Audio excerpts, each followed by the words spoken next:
சூடான சோளம், காரமான சோளம், சுவையான சோளம், இனிப்பான சோளம், பதமான சோளம் 20 20 20.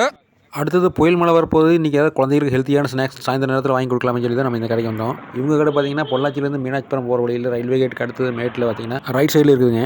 அண்ணன் கடையில் நான் பல வருஷமாக சோளம் வாங்கிட்டு இருக்கேன். அவர்கிட்ட விற்கிற பொருள் எல்லாமே சுத்தமாக கழுவி எடுத்து விற்பார் அவர்.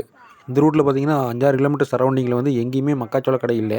அதனால் இந்த சரௌண்டிங்கில் இருக்கிறவங்க எல்லாருமே இவர்கிட்ட தான் வாங்குவாங்க. ஏன்னா அண்ணன் கடை தான் சுத்தமான சுவையான மக்காச்சோளம் கிடைக்கும். அண்ணன் கிட்ட அவரோட வியாபாரத்தை பற்றி கேட்டுக்கிறோம், வாங்க அவரே சொல்லுவார், கேட்டுங்க.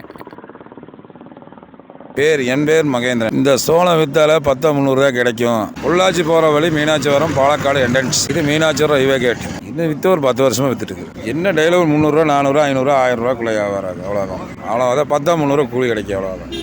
Maximum 500 guarantee. சீசன் பொறுத்து நல்லா விற்றா 500. மாங்காய், மக்காச்சோளம், பைனாப்பிள், வெள்ளரி, புட்ஸ் வியாபாரம் மட்டும். நீட்டாக க்ளீன் பண்ணி சுத்தம் பண்ணி க்ளீன் பண்ணி கொடுக்குறது. பொடி போட்டு கொடுக்குறது.